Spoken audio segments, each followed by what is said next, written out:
Se eu fosse um compositor bacana, eu criaria uma canção bonita para anunciar de maneira explícita o convidado desta semana. Ai, ai, ai, tudo isso porque a gente tem no Persona hoje um compositor que é também um grande pesquisador da canção brasileira. Cris, é por isso que estamos aqui, para receber com prazer o Luiz Tati.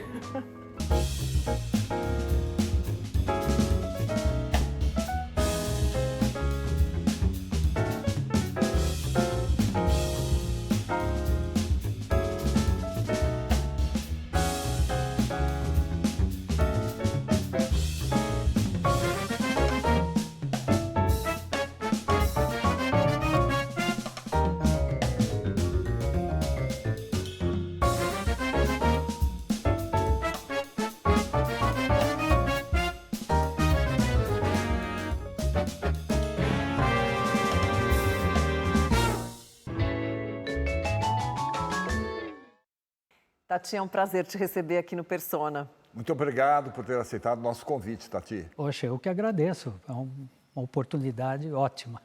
Obrigado. Tati, para a gente começar a conversa, você nasceu em Pinheiros, aqui zona oeste da cidade de São Paulo. Seu pai era advogado, sua mãe era formada? Naquela época, elas se formavam, elas eram normalistas, Normalistas, né? E chegou, mas não chegou a trabalhar com isso. A sua família tinha hábitos culturais? Quais são suas primeiras lembranças musicais, por exemplo, de infância? Até não é muito boa, porque nós tínhamos um piano. Minha mãe tocava piano, mas tocava pela pianolatria que havia antigamente. Todas as meninas aprendiam a tocar piano. Ela não gostava muito de tocar piano. Então, a primeira coisa que eles fizeram foi vender o piano. Então, quando nós crescemos e começamos a gostar de música, já não tinha mais o piano. Por isso que até fomos para o violão, que era um instrumento mais acessível na época, né? Mas nós não temos nenhuma raiz de artista na família, é engraçado. São sempre profissões previstas, né? E era uma época do médico, engenheiro, advogado, né? Meu pai seguiu essa linha. E, de repente, nós começamos a nos interessar, porque ganhamos, eu e o meu irmão, o Paulo, ganhamos violão. E começamos a tocar de ouvido, na rua, vendo os outros tocarem e tal. Era início dos Beatles, aquela coisa. De repente, a gente estava tocando sempre de ouvido. Mas você tinha influências musicais, por exemplo, de rádio, alguma coisa assim? Muito rádio, muito rádio, muito rádio. E nós, a minha geração é bem a geração que pegou o auge da Record, né? Daquela história dos festivais, dos programas de cada artista contratado. Cada artista tinha um programa e um estilo que, de uma certa forma, servia de exemplo para a gente, para tirar as músicas, né? Então, e a ideia de compor é uma ideia que vem muito dos festivais. A gente via que eles eram pessoas super jovens, já compondo, faziam os arranjos para apresentar, e a gente sentia que, pelo que a gente tocava, era possível compor também, embora nós, naquele momento, éramos muito jovens ainda, né? Adolescentes e tal. Mas isso foi importante como influência. Influência. Né? Agora, você disse que nunca estudou violão, né? Começou, na verdade, aprendendo ali sozinho. E teve um momento da vida que se apresentava nas escadarias ali de Pinheiros, não é? Na verdade, ali a gente tocava com o pessoal da rua. Eles tinham antigamente as ruas que eram ladeiras eram cheias de escadinhas, né? E a minha rua é muito conhecida, é a Fradique Coutinho. Nasci nessa rua, Fradique Coutinho, lá que vai para a Vila Madalena e tal. Só que na época não era nem asfaltada, né? Era uma coisa totalmente precária. E tinha muita brincadeira de rua. Por exemplo, o rapaz que ensinou violão para a gente, ele achou uma carcaça de violão e conseguiu restituir esse violão. E começou a tirar de ouvido e passar para a gente os primeiros acompanhamentos de música dos Beatles, dos Rolling Stones. Rock era sempre mais fácil, né? Depois, com o tempo, a gente foi pegando também acordes de bossa nova, papapá. Começamos a sofisticar um pouco mas foi tudo na rua. Agora, você disse que teve uma grande influência dos festivais, coisa e tal, mas você começou a compor bem antes dos festivais, não foi? Não. Quer ver? Na verdade, as primeiras composições, que inclusive acabei abandonando, eram do final dos anos 60. Ah, tá. E na verdade, os festivais foram nos anos 60, os principais, né? Os que mais influenciaram foram nos anos 60. Depois, no começo dos 70, já não era a mesma efervescência, né? É um parceiro seu aí que mandou uma mensagem para você, olha só. Oi, Luiz. Como vai você? Tudo bem? Saudade, Tatite. Que bom.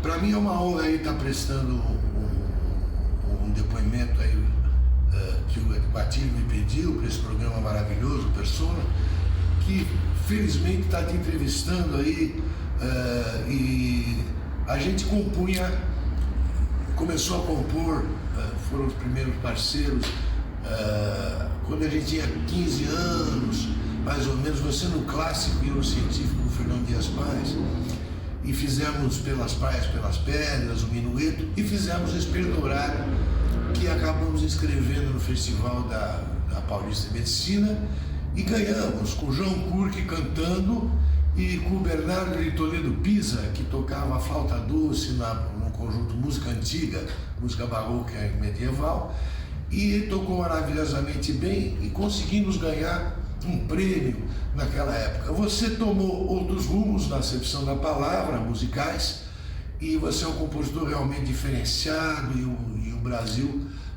deve muito a essa maneira sua de compor. E eu tomei também outro rumo musical também, como arranjador, como compositor, como instrumentista, né? E produtor musical. E fico muito feliz aqui de a gente estar falando juntos e que você tenha muito sucesso na sua vida, saúde e felicidade. Um beijo do Lázaro.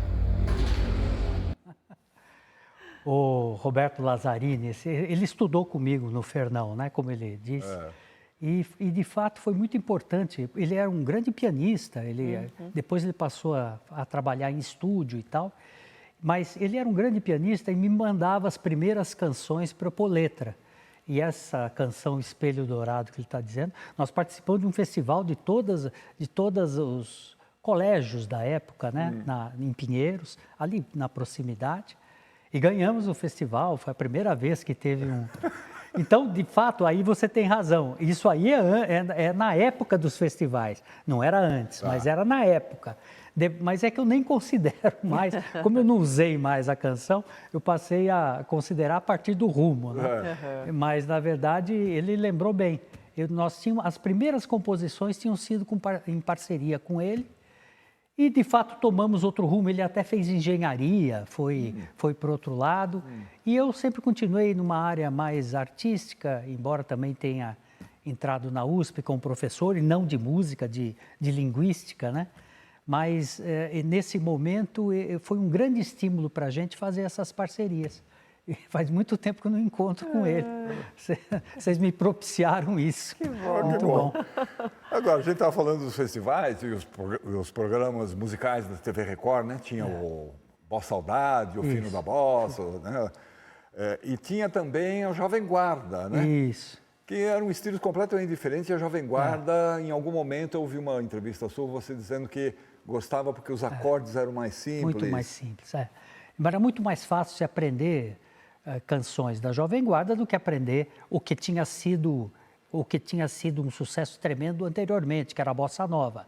Aquilo era difícil chegar naquilo, porque para tirar por ouvido acordes dissonantes já exige uma prática maior que nós fomos ter bem mais tarde, né?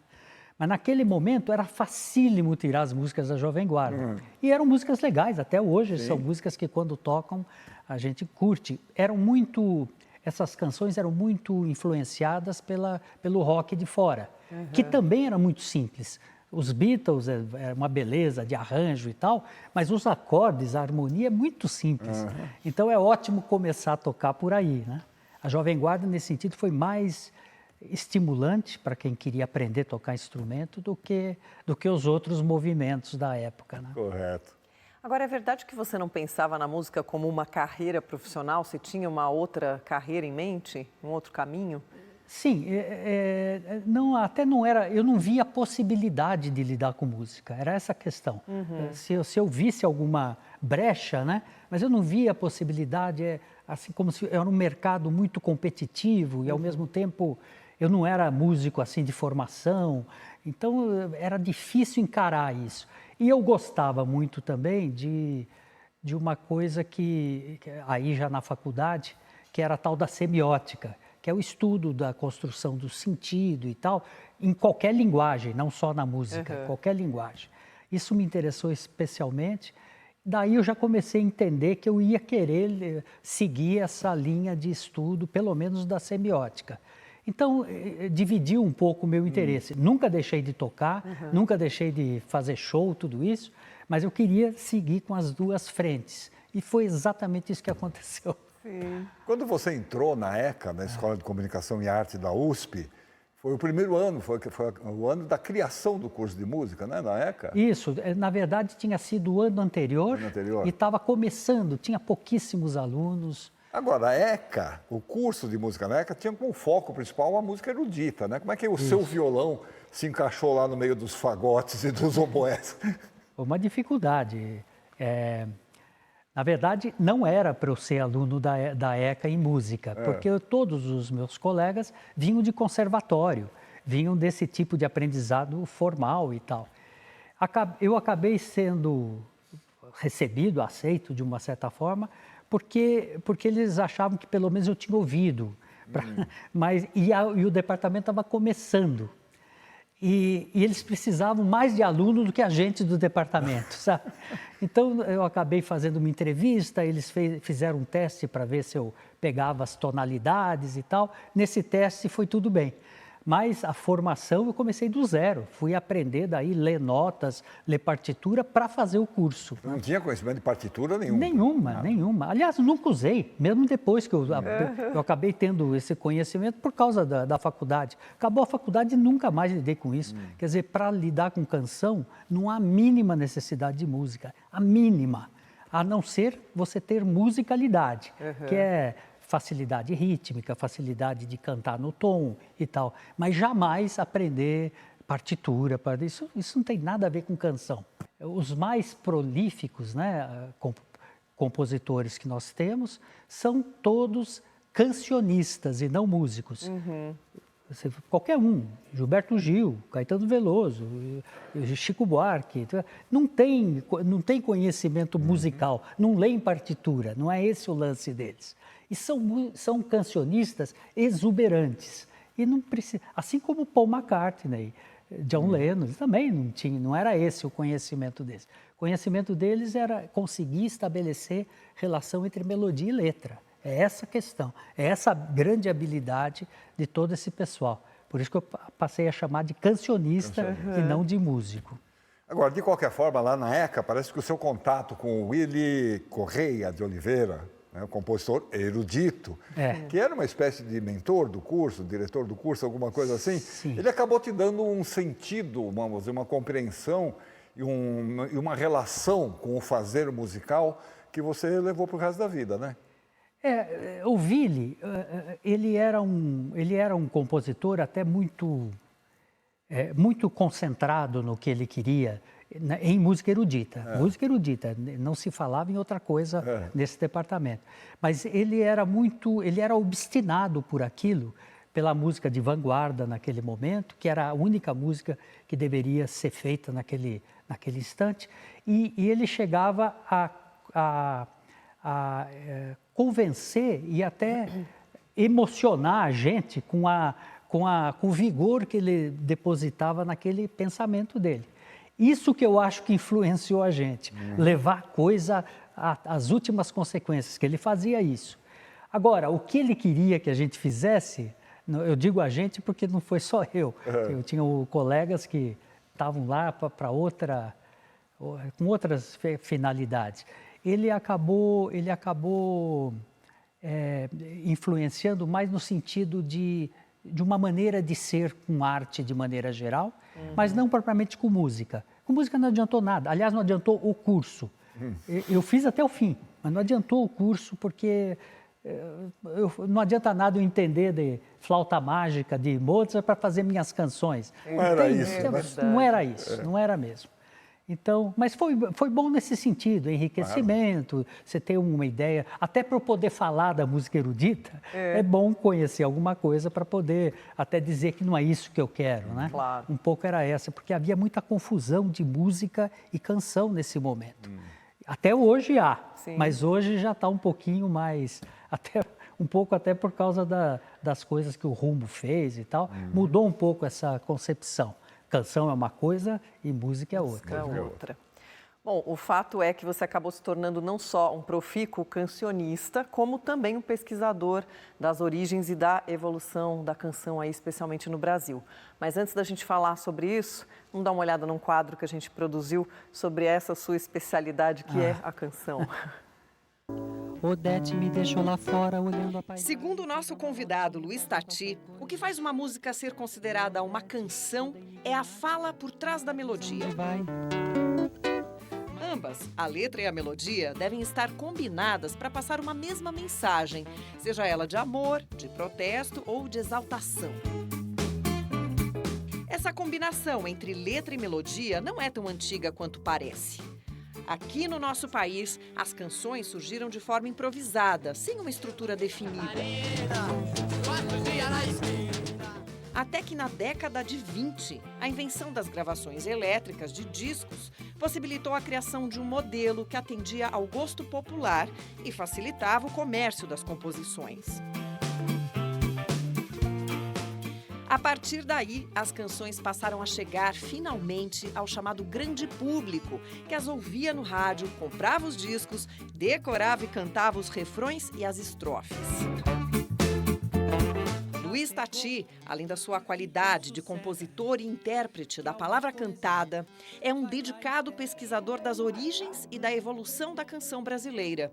Tema sobre o qual publicou vários trabalhos acadêmicos e livros que nos fazem entender e melhor apreciar o cancioneiro do nosso país. Nunca senti tanta alegria, mas cheguei, ela já dormia.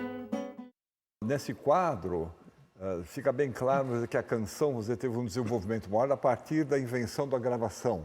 Sim. Do disco, do registro em disco. Sim, porque senão, se a gente pensar que a canção tem muito mais a ver com a fala da gente do que com música propriamente, a fala da gente a gente diz e esquece. Você não precisa ficar lembrando do que você disse com aquela melodia. Eu estou pondo melodia no que eu estou falando, mas eu não preciso lembrar daqui 1h30, eu não sei mais qual é a melodia que eu fiz. Isso acontece com canção também, se você não gravar. Você faz e, antigamente, por exemplo, as pessoas lembravam sempre do refrão e esqueciam a segunda parte. Enquanto não surgiu a ideia do disco para poder gravar a canção para cantar sempre igual. O máximo que se conseguia pela memória era gravar o refrão. Daí, com o registro, começaram a exigir, inclusive, que a canção tivesse primeira parte, o refrão, e a segunda também, porque agora era possível, por causa da gravação. Isso é interessante porque é uma relação já entre canção e fala. A canção, por muito pouco, não desaparece da cabeça da gente, só porque existe o registro que ela é mantida. Senão a gente esqueceria todas. Esqueceria. Com Agora, você certeza. disse coisa que a fala é que impulsiona a criação da melodia. Da vamos dizer melodia, assim. principalmente. Então, se eu digo para ela, por exemplo, olha, você está linda com esse vestido, Lá, lá, quer dizer, lá, nisso lá, já lá, tem lá, um... lá, lá, lá, lá. Já Isso tem. que você fez. Lá, lá, lá, lá, lá, lá, lá, lá, lá, lá. Isso é uma melodia. É uma melodia. Que você precisa harmonizar depois. Sim. Mas é uma melodia. Que se não for gravada, daqui a pouco eu não lembro mais. Não lembra mais. É verdade. Não é? Quer dizer, é próprio da fala. Ela tem que ser jogada fora, porque não cabe na cabeça da gente tanta memória assim, de tudo que você criou para falar. Então, é próprio da fala. Agora, a canção não, ela é feita para durar.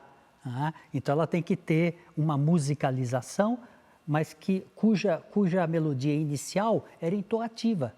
E depois veio a musicalização para fixar, Perfeito. para poder lembrar. No seu livro O Século da Canção, você relata um momento muito especial da história da canção, que eram os encontros que aconteciam na casa da Tia Ciata, no Rio de Janeiro. Você pode contar um pouco como eram esses encontros? Sim. Bom, isso é até uma coisa conhecida. A casa da tia Ciata era dividida em cômodos, né? E esses cômodos tinham uma certa hierarquia entre os músicos. Os que eram mais instrumentistas, considerados... Sempre quando digo mais instrumentista, é um pouco mais próximo da música erudita. Então, tocava flauta, tocava sax, instrumentos que eram mais... Aceitos na sociedade. Mais aceitos, como até possivelmente de orquestra. Daí que você caracteriza como algo próximo à música erudita, ao pensamento erudito. Daí o outro cômodo, você tinha os que trabalhavam com... Já tinha um acompanhamento, ou de cavaco, ou de violão e tal, e já tinha a voz cantando e tal. E lá no quintal aparecia a percussão, aparecia esse som mais... Então, essa casa da tia Ciata já era uma espécie de divisão social, praticamente, representada na música. Mas todos se encontravam, todos, às vezes, da primeira turma ia lá no quintal ouvir os batuques, etc. Quer dizer, tinha uma comunicação bacana, mas era dividido, como toda a sociedade na época, né? Então, isso aí, sabe o que lembra isso aí? Nos anos 60, a Record, que tinha também o departamento Roberto Carlos, o departamento Elis Regina, o departamento Wilson Simonal, o departamento Chico Buarque e Anara Leão. Quer dizer, era também dividida a música ali dentro. Segmentado. É interessante isso. Agora, na casa da tia Ciata também tinha uma outra preocupação, quer dizer, se a polícia chegasse, quem estava lá na frente eram os aceitos. Nesse né? Então... ponto melhorou. Nesse ponto melhorou. Muito bem, Tati. Aí vem o Grupo Rumo, com as suas experimentações, suas propostas de composição, de arranjos. Mas vamos deixar esse assunto para o próximo bloco? Sim, como vocês quiserem. Voltamos já com o Luiz Tati.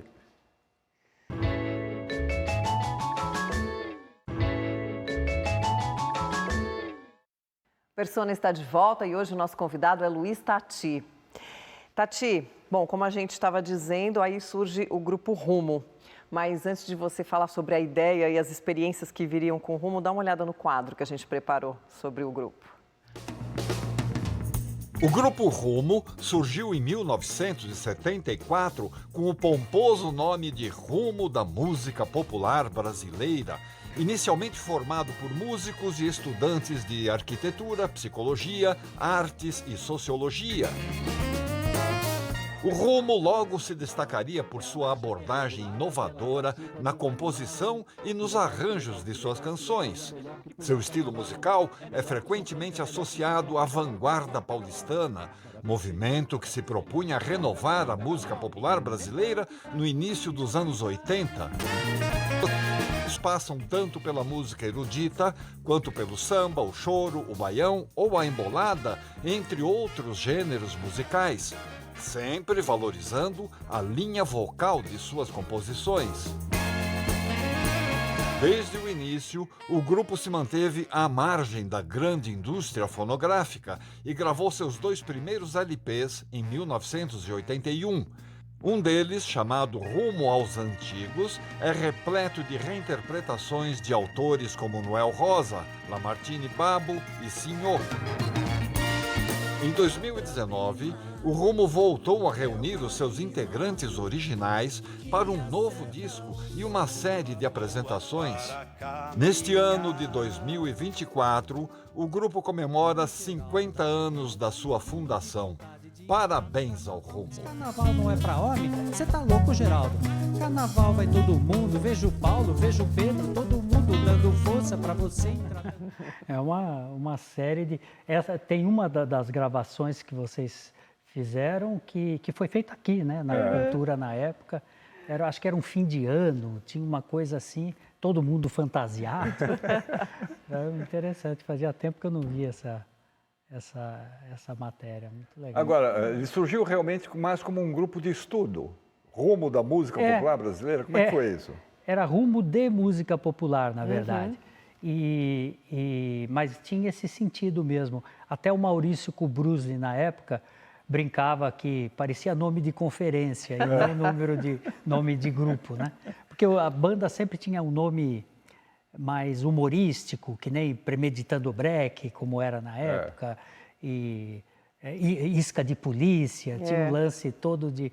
E o nosso era um nome completamente neutro, né? Rumo de música popular e tal.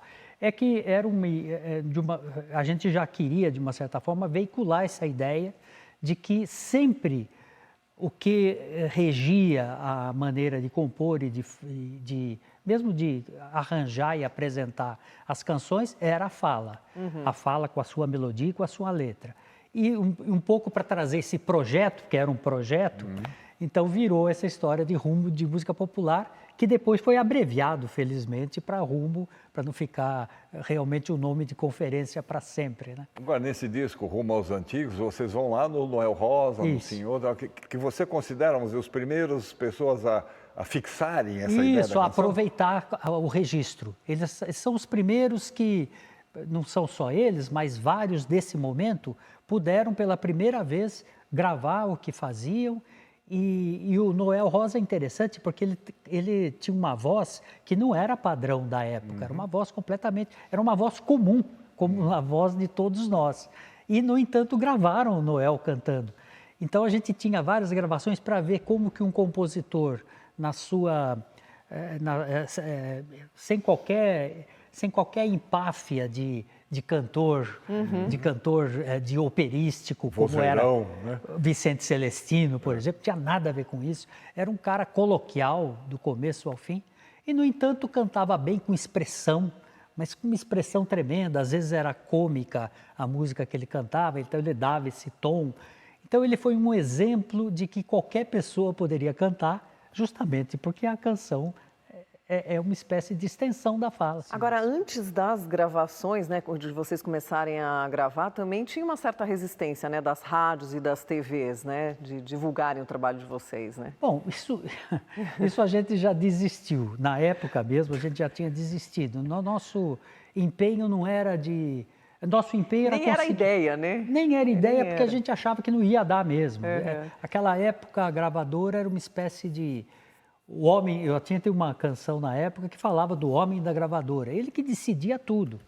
Quem não entrasse numa gravadora não tinha chance. E a gente não ia fazer outra música para entrar na gravadora, não tínhamos tanto interesse assim do êxito, do sucesso. O problema era mais veicular aquele pensamento e aquelas canções que a gente achava que eram novas, que nós estávamos fazendo naquele momento. Então, nós já estávamos um pouco resignados, queria ser assim para sempre. Foi mesmo, não deu outra. Agora, o Rumo fazia parte de um movimento que ficou conhecido como Vanguarda Paulistana e que reunia diversas tendências musicais, né? Dá para você falar um pouco sobre esse caldeirão de sons que se apresentava ali naquele teatrinho, né, de Pinheiros e que reunia toda essa turma? Eu acho que houve, de fato, uma efervescência de Essa ideia de vanguarda veio lá da ECA. A ECA tinha justamente isso que eu falei para vocês no começo, tinha isso como orientação, como norte, a ideia de música de vanguarda na música erudita. E a gente não ia fazer música erudita, não interessava para a gente, mas interessou a ideia de vanguarda, ou seja, criar uma canção nova, uma nova maneira de compor, que, baseada no que já tinha sido feito, mas completamente diferente como resultado, e veicular esse tipo de coisa. Nós fizemos isso, o Itamar, de uma certa forma, fez de uma outra maneira, ele também falava muito nas músicas, e o Arrigo também, Barnabé. Porque o Arrigo também tinha o lance ele tinha ele radiava as letras, né? De uma forma que parecia um locutor de rádio, mas um locutor tipo Gil Gomes, né? Mostrando o que aconteceu, um crime não sei de onde. É uma fala também. E tinha uma base erudita, né? Isso, e ele ainda fez uma experiência talvez mais radical nesse ponto, que exatamente ele compunha, o que tinha de melodia era baseado em série dodecafônica.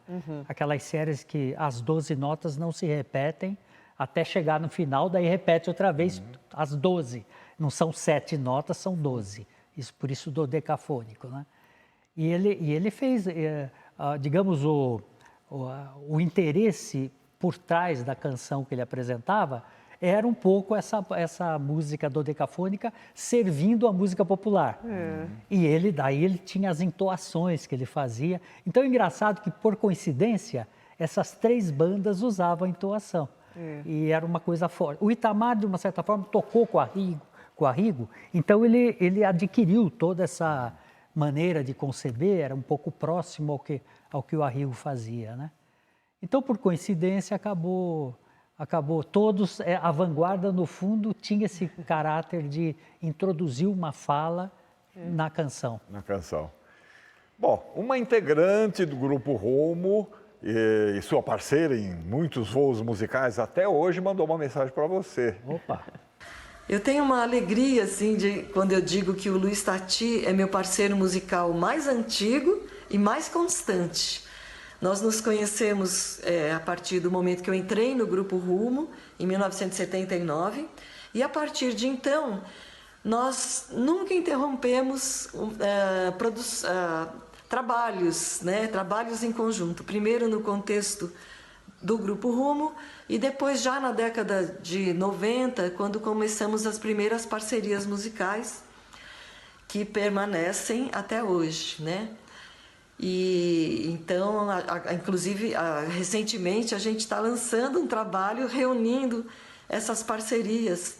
Eu me sinto muito privilegiada de poder contar com essas parcerias com o Luiz, e poder presenciar de tão perto a produção brilhante dele. Sou super fã, tenho uma grande admiração e é isso, né? Viva Luiz Tati! Se me viram numa dura que essa altura não dá pra parar, se parar desequilíbrio, não dá pra recuperar. Eu faço um giro de cintura, mas mantenho a compostura, porque sei me equilibrar. Nausete é uma cantora. A Nausete, quando entrou no Rumo, a banda virou uma banda. Quer dizer, daí começamos, realmente tínhamos uma cantora exuberante para poder manifestar tudo aquilo que a gente tinha meio teoricamente, né? Ela conseguiu trazer para um plano que estimulou todo mundo a levar adiante a história. Depois disso, a gente começou, depois que acabou o Rumo, que ela começou a me trazer melodias para pôr letra, né? Que ela não faz letra, mas ela faz ótimas melodias. Ela me trouxe e eu fui fazendo uma ou outra e tal, então ficava gravado meio dispersivamente nos discos, às vezes nos meus, às vezes nos delas.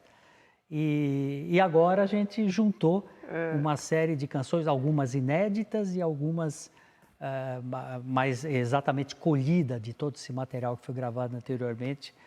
E é uma delícia fazer show com ela. Às vezes faz só violão e voz.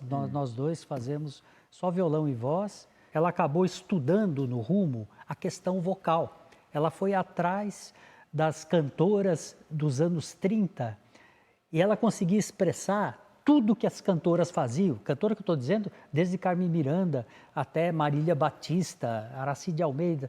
Ela conseguia fazer até o chiado dos discos antigos na hora de apresentar esses trabalhos antigos que a gente gravou também, né? Bom, recentemente foi lançado um documentário que conta toda a história, né, do Grupo Rumo, com imagens e depoimentos preciosos. Mas olha só quem fala sobre isso. Oi, eu sou Flávio Frederico, co-diretor do documentário Rumo, junto com a Mariana Pamplona. E queria dizer que, assim, eu já admirava muito o trabalho do Luiz, principalmente através do Grupo Rumo, né, que marcou muito a minha geração, marcou muito a minha vida, assim como a da Mariana também. E fazer esse documentário foi um enorme prazer, né? Quer dizer, investigar a fundo esse grupo tão original e que revolucionou mesmo a música popular brasileira. Queria dizer que fazer o documentário Rumo foi um prazer e um desafio enorme para a nossa produtora.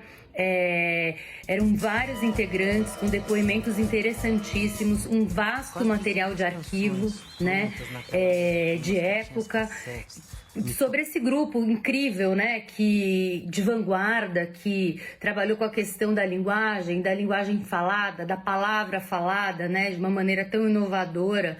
E hoje em dia a gente vê que essa influência do Rumo tá aí, né? Vários outros grupos agora contemporâneos trabalham com essa questão da linguagem falada. E o Luiz realmente é uma pessoa muito especial, né? Assim, não existe outro Luiz sobre a Terra. Obrigado, Luiz. Abraço. E foi uma delícia fazer o documentário. Eu fico envergonhado, fica todo mundo olhando, todo mundo reparando, todo mundo secando. Eu fico envergonhado, fica todo mundo olhando, todo mundo reparando, todo mundo secando. Eu fico envergonhado, fica todo mundo olhando, todo mundo reparando. Flávio e a Mariana, né, eles fizeram o melhor documentário do Rumo. Nós já tínhamos um outro documentário anterior, ainda na época do DVD e tal. Né?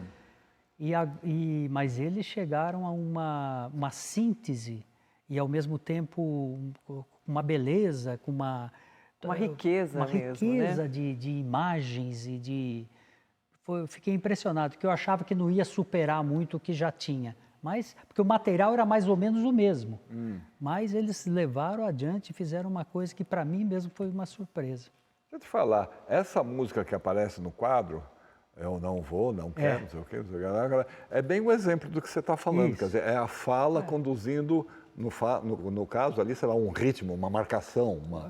É o surdo, né? Surdo. Não vou, dom, dom, dom, dom. E eu fui atrás, o Geraldo Leite, ele tinha uma voz muito grave, tem uma voz muito grave, e eu fui ver exatamente qual era o registro dele e fiz essa canção que era brincando ele é um tipo engraçado, né? Ele tem um lance ele brincava com a gente com essas coisas de fazer voz grave e tal, e eu acabei tirando isso aí, para mim virou um surdo e virou um sambão, né? No fundo, passou a se chamar Carnaval do Geraldo, onde ele é um personagem arredio, que tem vergonha de entrar no carnaval e tal, né? Por isso que ele diz, não vou, não quero, eu fico envergonhado, fica todo mundo olhando, papapá. Quer dizer, isso aí fazia um sucesso em show, porque ele fazia umas caras que eram incríveis. Muito bom. Bom, Tati, você acabou enveredando pela carreira acadêmica em paralelo à de compositor, né? Mas vamos deixar esse assunto, seus livros, seus trabalhos mais recentes para o próximo bloco? Vamos lá. Voltamos já com Luiz Tati.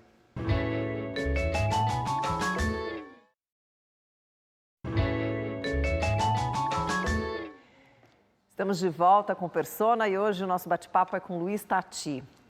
Luiz, nos anos 80 o rock brasileiro tomou conta do mercado, né? Isso acabou ofuscando aí um pouco o grupo Rumo, né? A vanguarda paulista, né? Onde o Rumo fazia parte.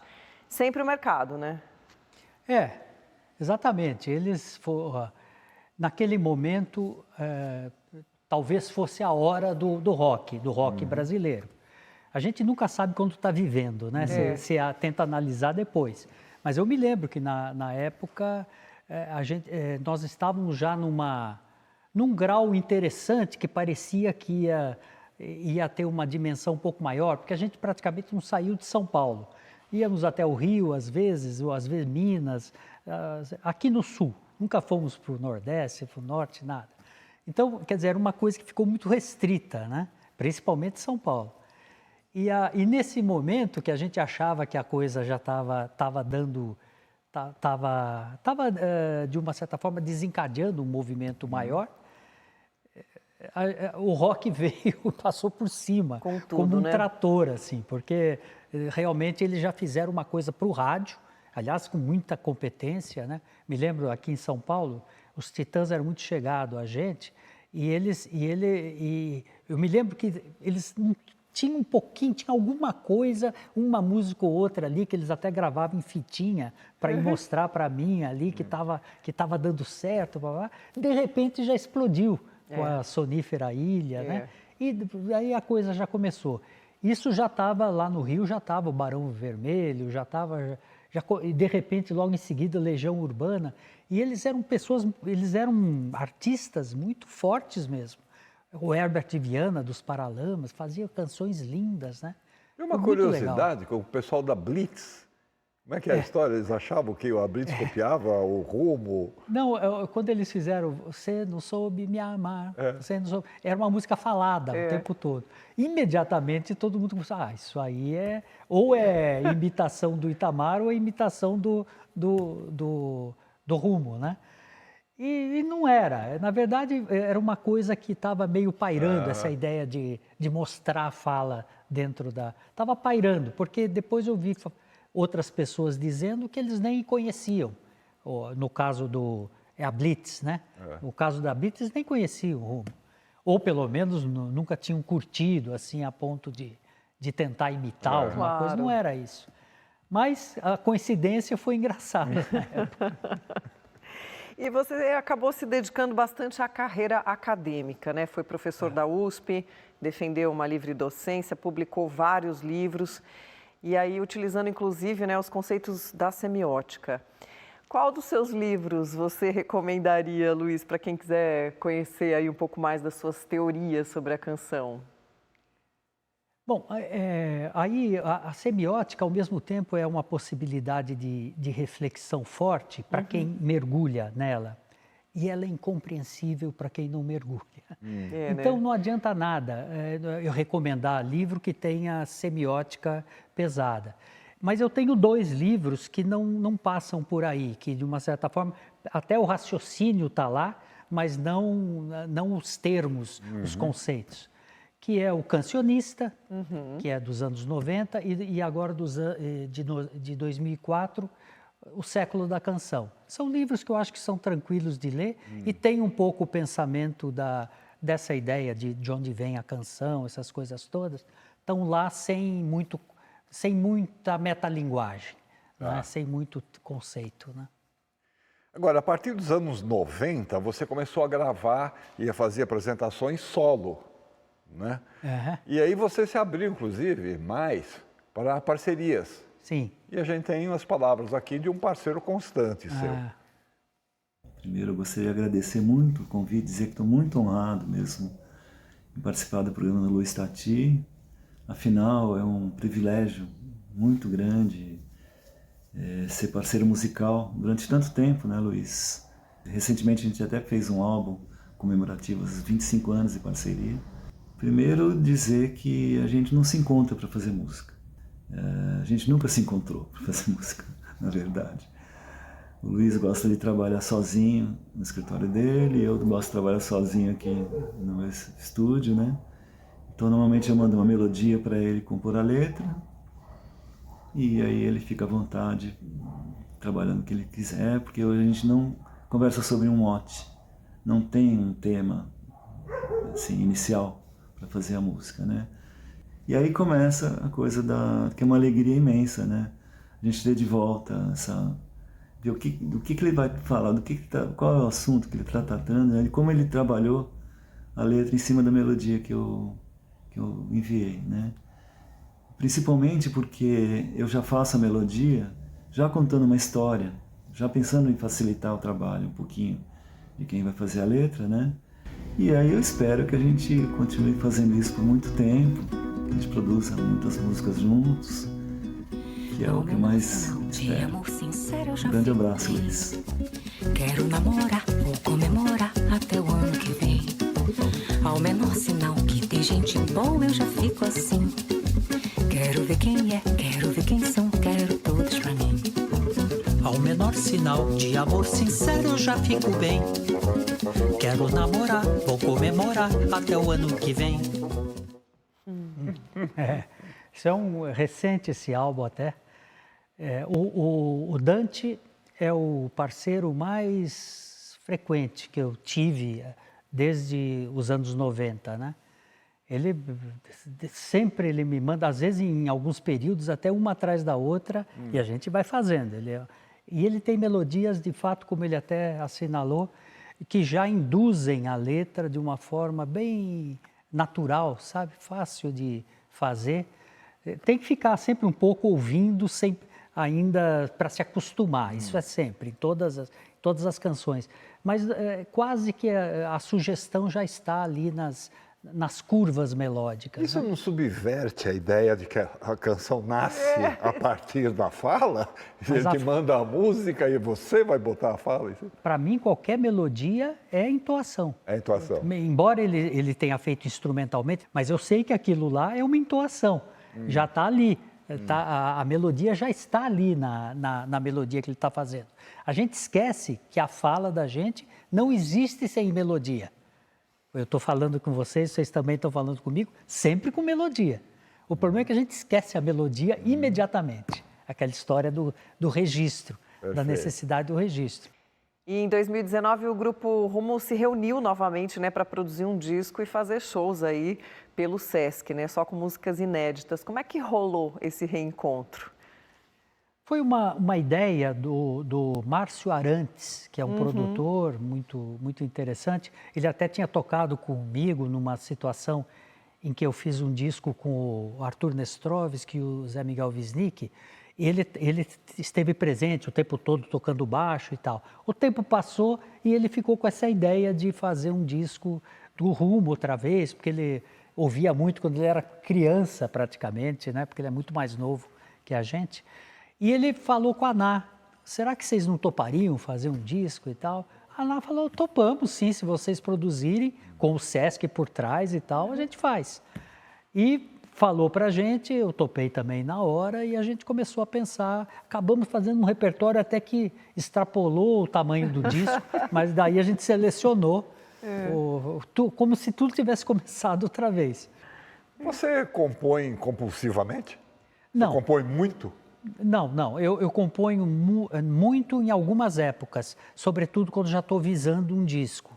Daí eu me dedico àquilo bastante. Porque eu divido muito com a escrita de artigos, que é a coisa acadêmica, né? E isso me toma muito mais tempo do que a composição.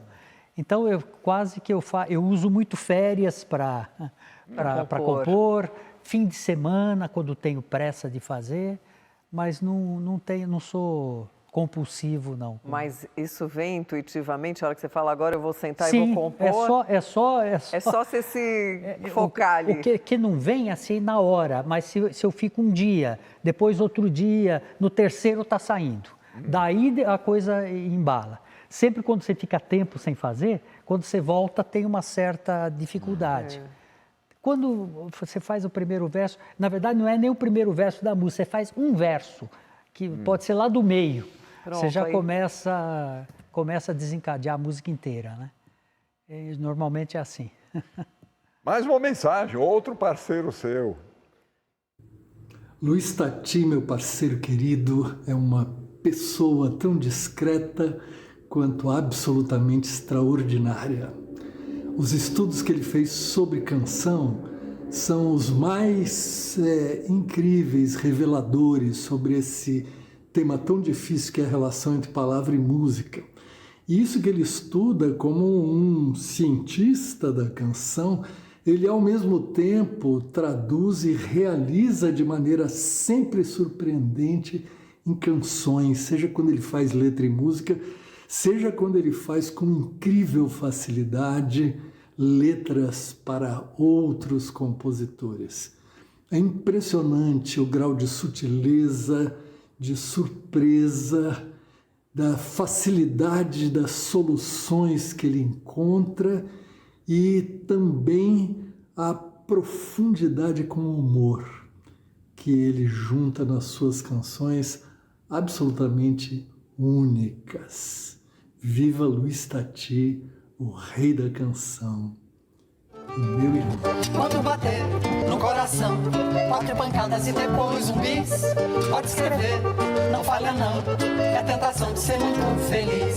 Quando bater no coração, 4 pancadas e depois um bis. Pode escrever, não falha não, é a tentação de ser muito feliz. Zé Miguel Wisnik. Zé Miguel Wisnik foi muito importante em toda a trajetória que eu tive, tanto na música quanto na academia, né, na USP. Ele já estava na USP quando eu entrei, porque ele começou muito cedo como professor lá. E daí ele fez parte até da minha banca de mestrado, logo de cara, assim, quando Antes, inclusive, de eu entrar, nem estava na USP, mas eu tinha feito mestrado, ele já estava na banca e tal. E o Zé é interessante porque ele é a pessoa que melhor explica o meu próprio modelo. Até eu acho melhor que eu mesmo. Ele explica com uma clareza, ele é um palestrante extraordinário. Então ele explica com uma clareza e com uma simplicidade que até eu gosto de assistir, porque ele troca em miúdos a coisa que tem esse lado semiótico que eu comentei, que é sempre mais pesado, e ele sabe contornar isso e explicar de uma outra maneira mais acessível, né? Então isso na parte de conhecimento da canção, que ele gosta, ele acompanha muito as minhas pesquisas. Ele é o único que lê todos os livros e realmente chega no ponto que eu gostaria que todos chegassem, né? E na parte musical, daí ao contrário, ele começou depois, ele mergulhou na música depois que o Rumo já estava no terceiro disco, alguma coisa assim, e participou ele toca muito bem, ele é um pianista excelente. Eu convidei ele para fazer parte de um disco que se chama Caprichoso, do Rumo, né? Daí ele foi tocar com o Rumo pela primeira vez no palco, ele não tinha tido essa experiência ainda. Gostou, nunca mais saiu e fez a carreira dele inteira. Agora tem uma profusão de melodias lindas. Ele é um grande melodista, né? E nós temos várias parcerias também, eu sempre fazendo a letra, embora tenha alguns casos que não, que a gente inverteu, mas a maior parte ele faz a melodia, eu faço a letra, mas também desse jeito, ele me manda, eu faço depois. Sem se encontrar. Para não ter muitas paradas, né? A gente faz com mais facilidade. Né? E ele dizer que você é uma pessoa discreta, ele é o quê, então? Ele é a descrição em pessoa. Né? Exatamente. Ele é um cara excepcional. Eu acho o Zé uma pessoa aqui no Brasil que tem uma importância demais, não só na área dele, que é a literatura, mas na análise do Brasil como um todo. O Brasil politicamente, socialmente, esteticamente, né? Ele tem uma concepção de Brasil que eu acho a mais refinada entre os pensadores daqui do país. Aliás, a canção constrói a história de um país, né?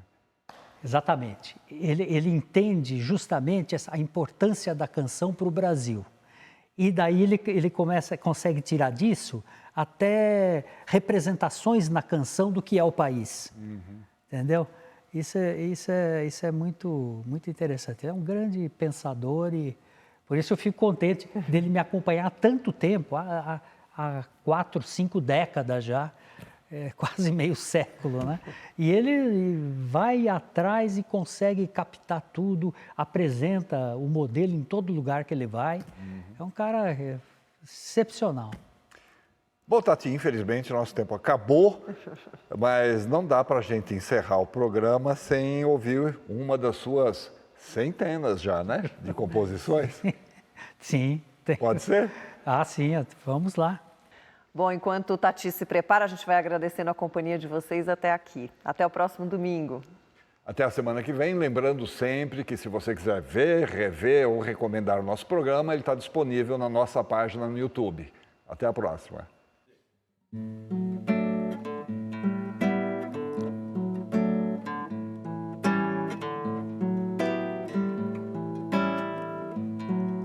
Cantiga de galá, a dica de cantar, o dom que o canto tem que ter se quer cantar. Só que as sílabas se embalam como os sons que se rebelam, que se embolam numa fila e se acumulam numa bola. Tem sílabas contínuas e indo ao Piauí, tem sílabas que pulam vox populi, tem sílaba que escapa, que despenca, rola escada e no caminho só se ouve aquele boi-bomba. Tem sílaba de ar que sopra, sai o sopro, o som não sai. Tem sílaba com S, não sobe, não desce. Tem sílaba legal, consoante com vogal. Tem sílaba que leve oscila e cai como uma luva na canção.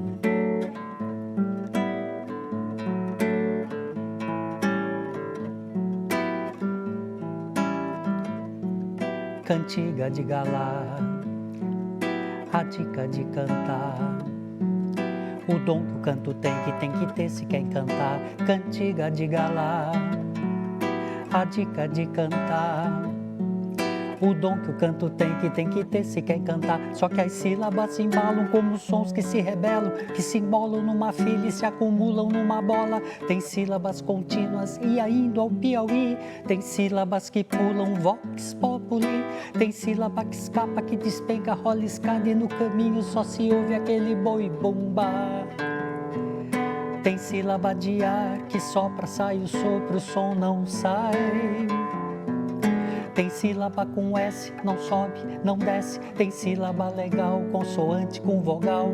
Tem sílaba que leve oscila e cai como uma luva na canção.